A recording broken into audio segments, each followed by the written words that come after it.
Hello and welcome to episode 87 of the Mark and Me podcast. As always, I'm your host Mark. Now coming up on today's episode, I'm joined by the singer, songwriter, drummer and guitarist of the amazing band False Advertising, Jen Hingley. It's someone that I've wanted on the podcast ever since I got to hear the album, I think about 6 months ago, called Brainfreeze, which I think is fucking awesome. It was a previous recommendation on my old podcast, Skip to the End, and it's one of those albums I listen to solidly and never get bored of. It really is an album full of singles in my opinion. Every single song is that good. So yes, that's me recommending it. But it's also someone I'm really fond of, and I think they're an amazing songwriter, and I'm thrilled that they're going to be on to today's episode. But also what I like to do, and you know this by now, is talk about my previous guest. So on the last episode, I was joined by the actor Alex Winter. What a huge episode this was. It was absolutely massive. I expected big numbers, but then when I released it, we also got the trailer for Bill and Ted 3. And honestly, the timing was absolutely perfect. It was one of my most downloaded episodes. A massive thank you for him sharing it, and Ed Solomon and other people that are promoting Bill and Ted sharing this interview, and it really does mean the world. It's been my most downloaded episode I've ever done, and it also got number one in the interview and TV and film charts. So thank you to everyone that took the time to listen. It really does mean the world. But what I want to do now is get on to today's episode. So as I said, I'm joined by Jen from the incredible band False Advertising. So I think what we should do now is get straight to that interview, and I hope you all enjoy.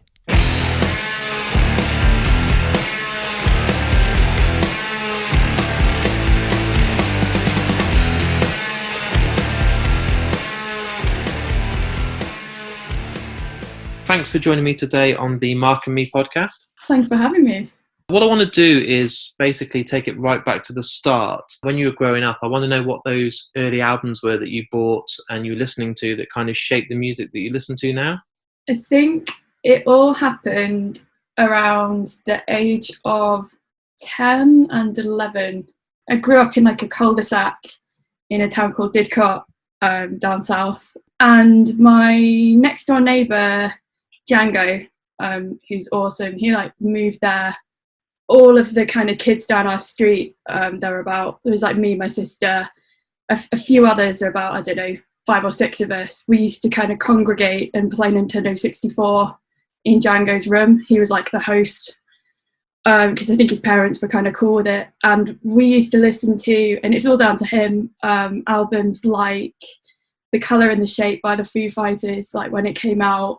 Mark, Tom and Travis Show by Blink-182 as well, and probably loads of others that I'm forgetting, and like playing GoldenEye and WWF wrestling, and I think Smash Brothers as well. But that era of game, well, Nintendo 64, it was probably only like a really short time, but in my head it's like me like borrowing those albums and copying them onto cassette at the time, because didn't have a CD player yet. But CD players existed, I'm not that old. And then like listening to those albums like in the car, like when my family went on holiday or like anywhere at the weekends or whatever, that kind of was the thing. I think it was like the first music I chose to listen to kind of without my parents' blessing almost. Before that, I'm really lucky to have grown up in quite a musical family, and music was always there. And my parents were always like playing awesome records in the car and things like that. So like even younger than that, my parents were was lucky to have cool parents that liked bands like Daft Punk, and they liked would play Bjork albums, and those like early Bjork albums we listened to quite a lot, like when I was, I don't know, like 5 to 10 sort of era, and really into the Beatles and things like that. So I was really lucky to always grow up with music around me. And my dad really liked bands like Yes and funk bands and things like Brothers Johnson and stuff like that. So me and my sister as kids always had like music to listen to, or we were made to listen to music rather, but we did enjoy it very much. So yeah, I'd say it's kind of saturated with music from a very young age. But then I suppose when I was about 11, that's when I started sort of realizing, oh, this music exists that I'm really excited about. And then that was also the era, like about 2001, when we got cable TV, and we had Kerrang, I think, and MTV2 and maybe another channel, and it was like all of those bands in like 2001 became really exciting. If you like new metal and you're a kid, that's quite exciting. So that kind of for me led me down that path, and then I ended up discovering bands that I really like all of the kind of post-hardcore stuff and things like 100 Reasons and Ruben ultimately. Yeah. It kind of organically led me down that path. I think like Zane Lowe's show on MTV2 was, I remember watching Gonzo and things like that and watching Biffy, and then discovering that sort of world kind of that way as well. So yeah, I'm pretty similar. Those sort of bands were like those Cave In and 100 Reasons, Hell is for Heroes, Biffy Clyro, all those bands that came along. And I miss those days of being able to stick on MTV and discovering bands. Now it's all just shows like the Kardashians and shit like that, and there's no actual music. yeah, I relied on that so heavily. I used to sit there and Zane Lowe would. I remember Ruben being on there and thinking, "Fucking hell, they've made it!" And like he was always bigging them up. And I just think it's a shame now that there's not that kind of platform for bands to get heard. Yeah, I think there are platforms, but I loved that era of time. I think it seemed like a really effective way of getting to an audience. It certainly worked for me as an audience member. Yeah. But yeah, I don't know. It was really fun. And yeah, that couch. And I remember that Ruben one fondly. Amazing. So those are the sort of great bands that have shaped the bands that you listen to now, and I'm sure the bands that you've played with. But what was one of the first gigs you went to when you realised like the impact of what live music's like, from listening on tape or CD to then thinking, wow, it's there in front of me. This is a whole new level. The first proper gig I ever went to was, I think, when I was 13. Basically, I went through my whole life only ever seeing my dad play in his band at pubs, and occasionally going to the odd kind of outdoor festival. Like I remember going to Truck Festival when I was about 6 or 7 because my dad was playing, which was cool. And so that was a really kind of fun experience. But that festival's changed so much from those days when it was just like literally a truck and the Rotary Club serving like bacon baps. But yeah, it's nice to kind of see that, where that kind of came from. But I think the first gig I ever went to, it was family again. Again, as I said, I came from a really musical family. My uncle's band reformed. He's the singer, or he was a singer in a band called the Inspiral Carpets. Oh right, they're awesome. Massive, obviously, like in the 90s and stuff. So they reformed, I think, in like 2003 or something like that.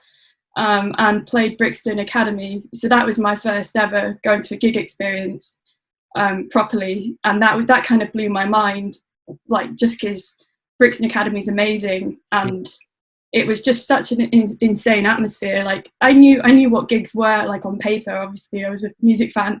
I'd always wanted to go to one, and kind of going to that, I realized, even though it was like with my family, which it wasn't that cool, but I think my parents were a bit like, you're not old enough yet to kind of do all these things. But then shortly, I think they realised in the sort of year or so after that my sister and I were maybe responsible enough to go to gigs. My sister's a year older than me, so kind of similar sort of age group. And then after that, I remember just going to so many gigs. Can't remember like what order or exactly what age I was, but ended up going to the Oxford Zodiac quite a lot. And seeing bands like Taking Back Sunday, I remember seeing there. I remember seeing In Me. That was kind of one of those bands that quite liked at the time. I definitely saw Biffy quite a lot in those sorts of days. I ended up getting into like a different sort of wave of music, or a more sort of definitive wave of music, when I was around the age of 15 and 16. Because I got really into the band Fightstar, and I also was getting into web design at the time, and I ended up building a fan site for them, which was like one of the first graphic design things I ever did, and then running a forum, which ended up putting me in touch with all of these people in like the music community at like that young age, and of course introducing me to all of these other bands that existed in a sort of similar world. So that's how I ended up getting into bands like Biffy Clyro and Ruben, I think. because, or if I hadn't have found them on MTV2 anyway, that kind of community around music that existed and went to those gigs certainly would have pointed me in that direction eventually anyway. So yeah, I ended up going to London quite a lot when I was 16, going to see bands like Reuben, going to see Biffy again. Basically, Reuben and Biffy Clyro were like the bands I saw as much as possible. I'm the same. In my opinion, Race Car Backwards is probably my favourite album of all time. I'm really weird. I love that album so much that I have learned it on piano. Or when I was 16, I learned it on piano. And recently, for the I think, unless it all goes totally wrong and I get really scared, I'm going to do a live stream of me playing it on the day that, on one of the days that 2000 Trees would have been on, as like a sort of, I wish I was at Camp Reuben type exercise. So awesome. Yeah, it's going to be interesting. But I absolutely love that album. It's insane. It's so good. It's perfect. So you're watching these amazing bands, you're listening to some amazing bands as well. At what point is it that you think, I want to do this, I want to pick up a guitar, or I want to sing? When does that kind of hit you? At what age? I think I always wanted to be a musician. I can't really remember not having this strange vision that it would end up happening. I, again, like coming from a musical family and being lucky enough and spoiled by especially my dad, in that he really wanted me and my sister to play music and would really, really encourage us to do so.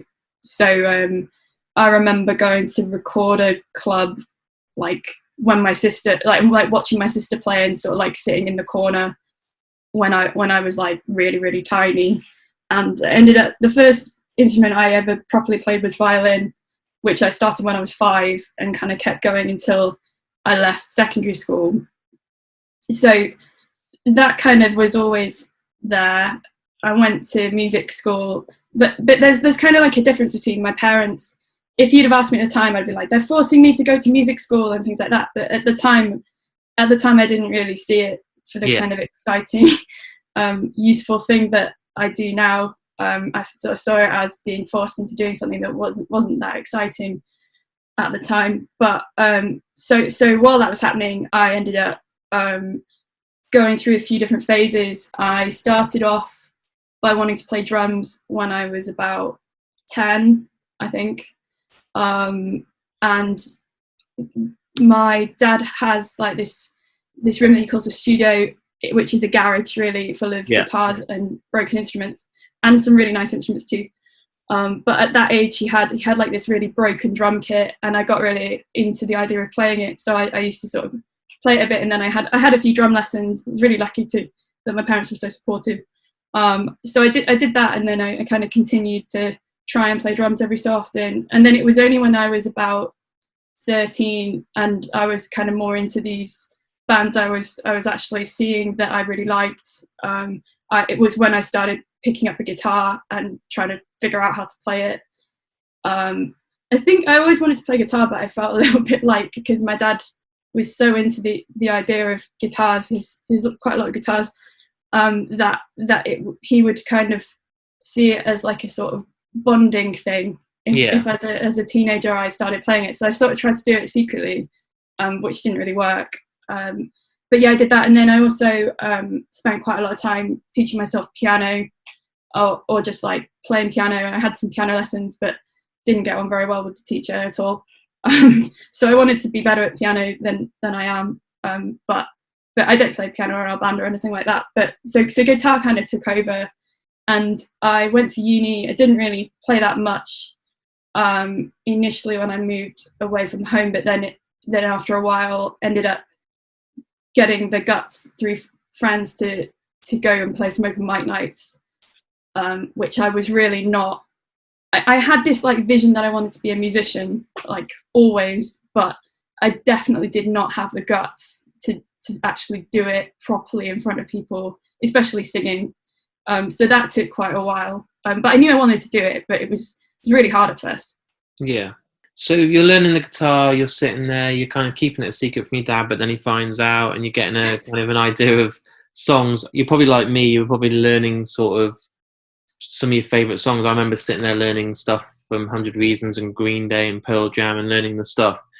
At what point is it that you're then starting to write music? Because obviously that's a big difference than just sitting there playing some of your favourite bands' power chords. I definitely had this ambition of writing music. It was always, I kind of never remember not having this strange confidence inside me where I was like, yeah, one day I'll be a really good songwriter, or like I'm capable of it, but I've just not kind of figured it out yet.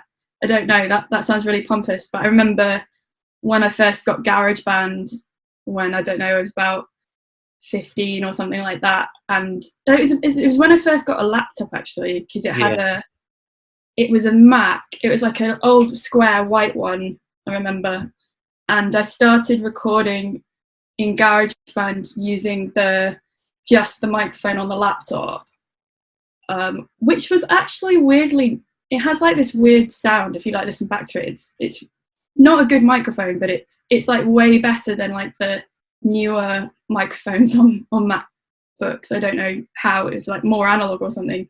It's weird. But I ended up doing I ended up trying to write loads of songs when I was about 15 or 16, and only really ever finishing about 2 or 3, which I don't know if they're really any good. I've not ever played them for anyone, but I think I came across some of them recently and was like, yeah, there's a reason why I didn't finish that many, but I can still see what I saw in those songs, even though they're not kind of the best songs. But I feel like I had like this level of this kind of quality filter even then, which caused me to never finish stuff. Yeah. But I did try. And around that time I got like this small Vox amp, which I still have. It's called like a Pathfinder. Nice. Something. It's got like this overdrive button on it.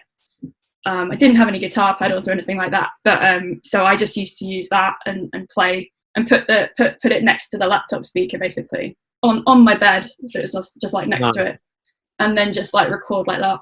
It was funny. So were you in bands growing up, or was obviously your time now with False Advertising the first kind of band you were in, or had you done the whole thing at college and done covers band or anything like that? Or no, I had a one-time band when I was about 17 that formed back in Didcot for my friend's birthday party. Right. We were called the Penguins. Nice. And I played guitar and I sang in that, but we just did covers, and I had this really hard time remembering the words, so I just wrote them all on my hands, like all over my hands. So of course I just didn't know what I was doing when I was actually playing. But musically I don't think we were that bad. And no. the other people in the band were much better than me. But that was like this one time, couple of practices and a sort of gig in front of our friends experience. Didn't have any other bands ever until I ended up starting a band with Chris and Josh from False Advertising now, and a drummer called Ian, back in, I don't know how old was I? It must have been about 7 years ago. It was quite a long time ago now. And so we ended up just basically playing loads of songs, and Chris and I wrote some songs together. Chris and I had met through like going to Leeds Festival through mutual friends, and then also both playing open mic nights, and then eventually forming like a open mic duo type thing. So we ended up starting playing covers together, just the two of us, open mics, and then sort of sitting down and being like, let's write some songs and let's eventually form a band. And then Chris knew Josh and Ian, and then we ended up coming together, and Chris and I both played guitar in that band. So that was my first band really, and I think we played 3 gigs, but they were like real gigs. They were in Manchester, and we played, where did we play? I remember we played what's now the Zombie Shack, which in Manchester, but I can't remember what it was called before it was called the Zombie Shack. It was like a proper venue, which was kind of weird because I'd never done that before. and it was really, really difficult. And I think we had this confidence as a band, and I just wasn't kind of ready to be someone who could like sing and play in time in front of an audience and kind of hear all the things you need to hear to kind of be a performer successfully. So it was a good learning experience. I learned a lot from it. I wasn't really ready, I don't think. And then when that band ended, we kind of went away and started again, and Chris and I ended up starting False Advertising and getting Josh back. So by that time, I think I was ready to be in a band, because I kind of failed enough in another band and learned all the pitfalls. We did this thing where we recorded one of our gigs through the soundboard in the first band, and I it was just like the worst experience of all time listening back to it. So I learned that I had to be better, and that to avoid that kind of thing from ever happening again. And I think we deleted all the copies. I really hope that we have. So the three of you obviously formed False Advertising. How long was it you were actually in a band and kind of writing Brainfreeze as your debut album? Was it quite a few years? We started our band officially in 2015, but we'd been together for a bit before that. We wrote and recorded an album before Brainfreeze, which we called False Advertising. Before we had a band name or played a gig. So when I said we were kind of getting ready, well, I was getting ready to kind of be in a band, we were going through this like writing and recording process then. So we ended up putting out like our first song in 2015 and putting out that album, and then we put out a couple of EPs, but the process of writing Brainfreeze had gone on for quite a while, because we started writing it I think in mid 2017, and then we started recording it at the beginning of 2018, but we kind of continued on and off for the best part of the whole of 2018. So it did take quite a while. It probably took about a year and a half. What was it that kind of delayed it? Was it the fact you weren't happy with it, or you're learning as you're going along, or becoming better musicians, or the songs weren't kind of taking shape, or what was it that kind of delayed it? It was mainly because we were working with our friend Luke at the church studios we were doing kind of trying to do it as cheaply as possible, and Luke who works at the church was very kind to and by extension the studio itself were very kind to us and let us use the downtime of the studio when we could, in order to go in and record for free essentially. So that held it up, because there was only so much free time that we could go in, because the studio we were working was down in London, so we're up in Manchester, so that's difficult in itself. And then also Luke works so hard in that studio, everyone in that studio works so hard, so on any weeks they have off, I mean, I'm sure there were a few weekends when we wanted to go in, and Luke was quite rightly doing other things and stuff like that. So it just kind of took a while, and a few times, because we couldn't go in as much as we wanted, so we did quite a lot of recording remotely in Manchester and sending stems down to Luke, and then so those were all of like varying quality occasionally, so we'd end up needing to redo stuff quite a few times. And then some songs we ended up changing a bit just through the process of working with a producer. A few songs we kind of restructured, but I think because we started recording the record at the beginning of 2018, we tracked all of it live, just the three of us. So we'd basically put down the whole album live. So we had this time to go away and like listen to rough mixes, and then obviously we could like add our own parts. I hadn't written all of my lyrics when we recorded the thing live, because we knew we were going to overdub all the vocals obviously. So it was stuff like we really had time to kind of go away and add stuff on our own terms, and then come back and sort of say what we wanted to change. Or I would send down like guide vocals and then end up re-recording them 10 times for different songs and stuff like that. So it was just kind of this iterative process. But I don't think we ever, I mean, maybe when we went in for those first 3 or 4 days at the beginning of 2018 to track it, I think we probably all just thought, oh, it'll be done really quickly. We'll just work really quickly. And, you know, like you hear like the stories of Biffy Clyro going in and like recording their album really quickly and then spending like the rest of the time playing Nintendo 64 and stuff. We were like, oh, it's going to be like that.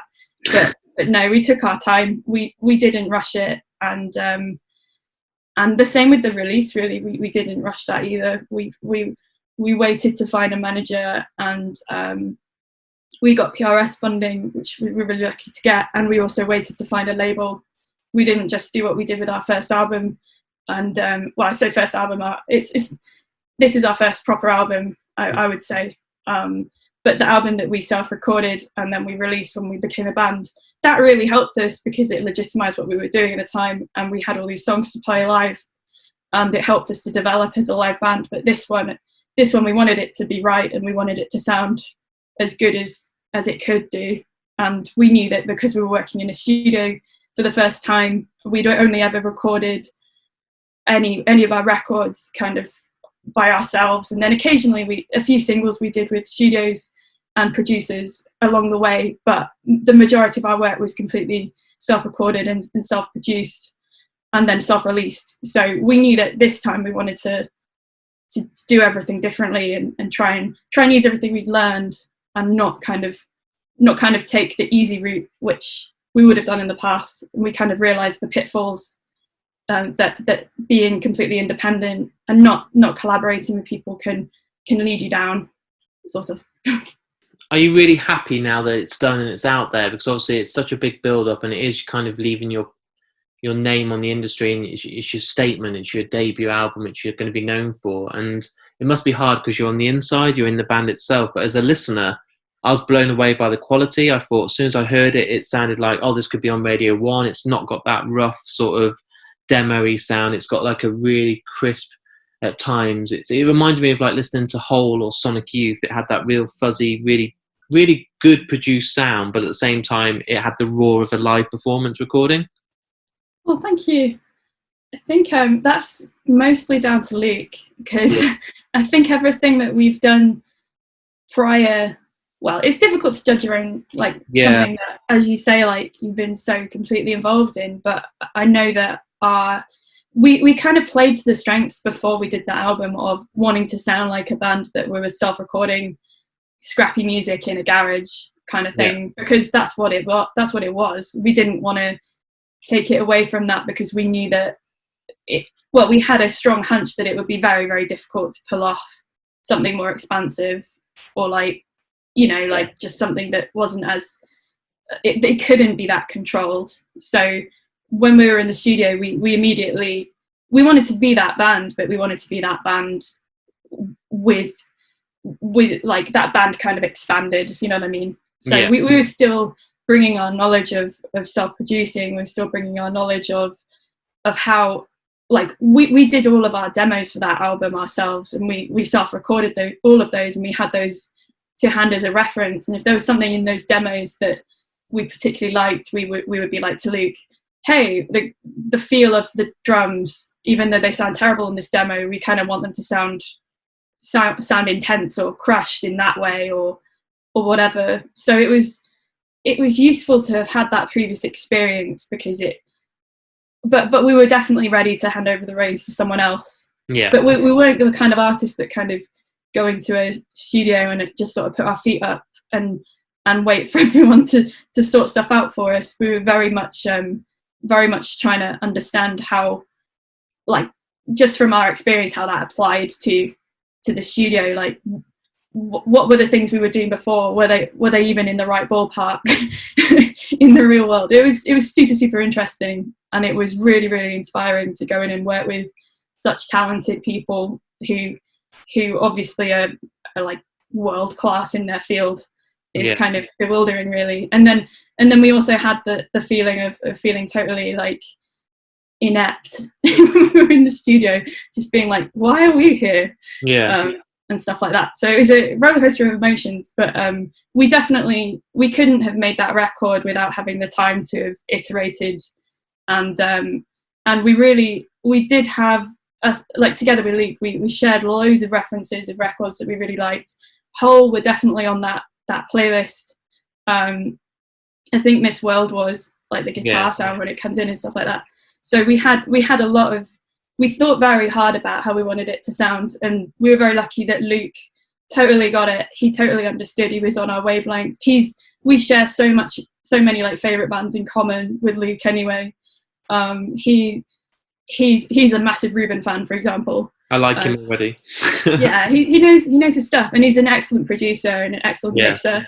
So it's an absolute pleasure and we're very lucky that he wanted to work with us, and he came along and asked us when we did. We managed to convince him to make an album as well. We were very lucky that all those things happened to achieve Brainfreeze.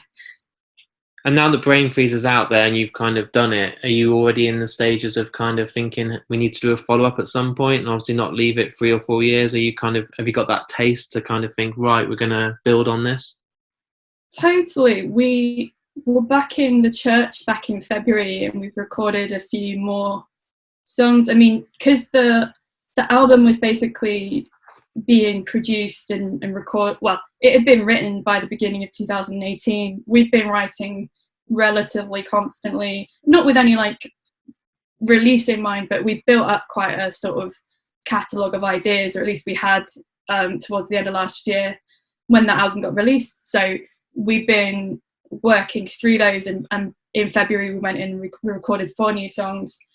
And then since lockdown has been happening, we've been working on finishing loads more ideas. So we haven't really regrouped. I think originally we had all these live dates and festivals planned for this year. So it seemed quite natural that originally the plan would be that we would release a single to support those, and then potentially finish the new tracks as an EP. But I think doing that probably still makes a lot of sense. But we paused kind of like the mixing process on that, because we weren't really sure what we wanted to do, just with the world being in its current state. And really simple things like not being able to take press shots of the 3 of us all in one place, and or record a music video. It's kind of sort of stumped us a little bit. So we ended up just sort of being like, hang on a second, what are we going to do? What's the best thing to do? So we're still sort of wondering about that, but we're talking about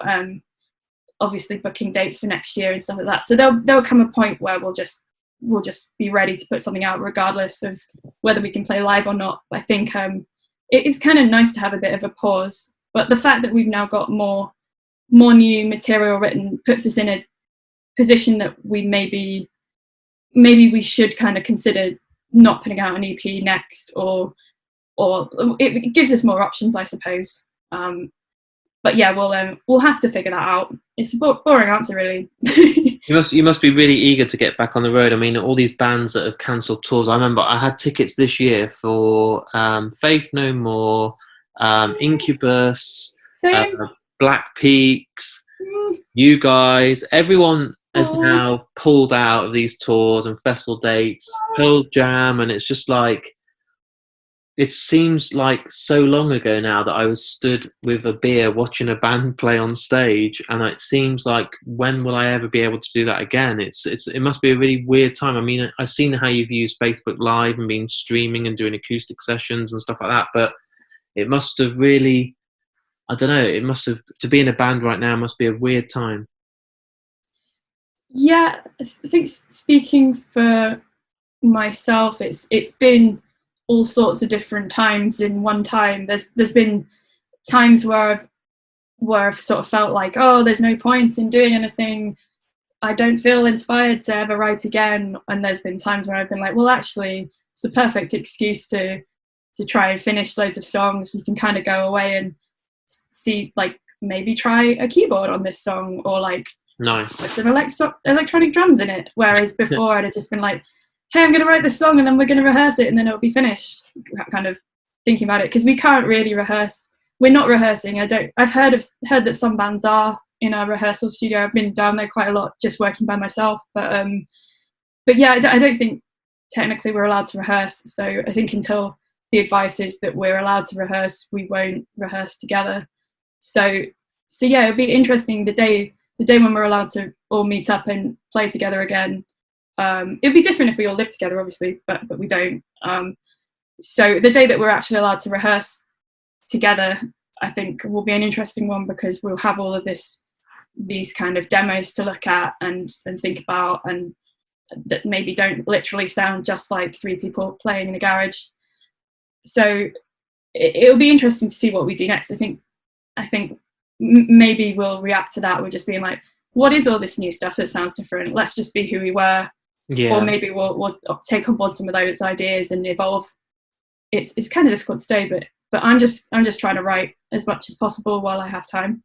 If I come to your show next year and you suddenly turn into Arcade Fire and you've got like 9 people on stage and stuff, I'll be like, what the fuck happened, Jen? Like, you've gone from a 3-piece to this. Yeah. I don't think it'll be that drastic. No.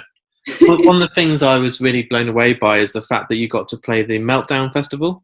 That must have been mind-blowing, playing alongside one of my favourite bands, Deftones and Nine Inch Nails. And, you know, what was that like to be invited to play that? You must have been like, oh my God. Like, Yeah, it was amazing. I was freelancing in an agency, a design agency at the time, which involved me taking like the worst train of all time for like an hour, and it was like really hot. It was like this time of the year, but like really hot, like a couple of years ago. And I can't remember what year was it, 2018, and I was just like sat on my phone on the way back, just like really hot in like this bus train thing, like they're called paces, really awful. But and then I got this email, and it's like, Robert Smith has asked you to play Meltdown Festival. Here is a attached message from Robert. And I was just like, what the hell? So I think I just like started shaking, and then like just screenshotted it because I couldn't read it. Like it was too hard to read because I was just like overwhelmed, and just sent it on like a group chat to Chris and Josh. And I was like, is this real? And they were like, I think it is, Jen. I think it's real.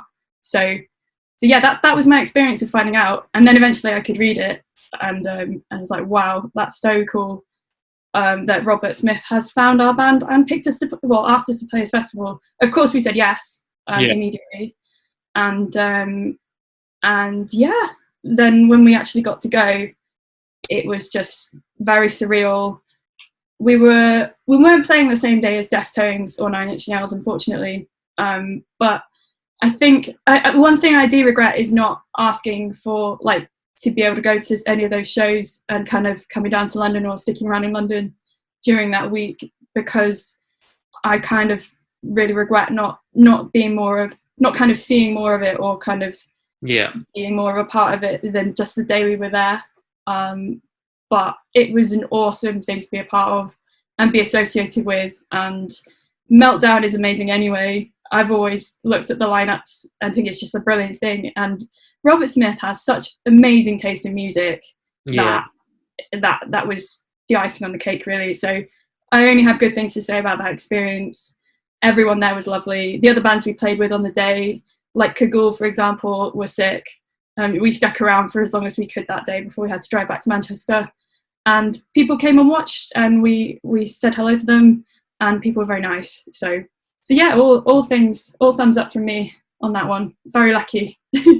That would be like one of the like a framed poster on my wall forever. That'd be like that's my moment. Good point. I should do that. Definitely.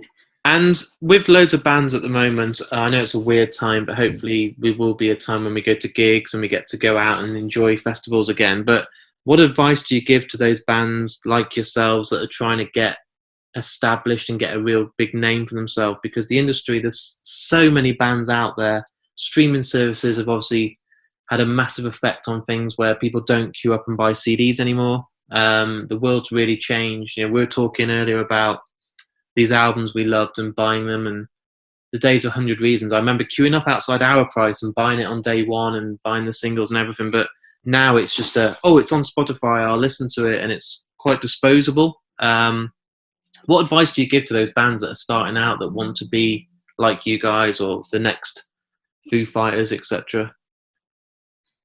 I think, and this is something we've probably not always followed, but the longer that I write songs and I play them and I stay within, like I kind of work as a musician, the more I think that it's your strengths are are going to come from you being yourself, rather than trying to fit in with a certain genre, or like kind of like going out of your way to sound different. I think the more excited I am about the music that I play, the more it's coming, well, and the more that other people seem to be excited by it, is when it comes from the music that I genuinely like, and the music that genuinely inspires me. So I think I'm kind of learning to be more receptive to my influences, and not just kind of be like, oh, I'll just play a song that sounds like Nirvana because that's easier. Which and nothing wrong with Nirvana, by the way. But yeah, I think we're trying to kind of do stuff that excites us, because that tends to excite other people. So I think my advice would be a combination of be yourself, be receptive to the ideas that you like in the world that you hear, and also take the time to kind of get yourself ready to be a successful musician, I suppose. I think a lot of people in our kind of world put stuff out, or when they're starting out, put stuff out because they're really excited about it really quickly when they write things. And I think one thing that we did, which really helped us when we first started, was we waited we'd been recording for like a year and a half and rehearsing for a year and a half before we put out our first song or played our first gig. And in some ways that's bad, but in other ways we were really sure that we were ready with the song that we put out on the day when we started existing as false advertising on the internet.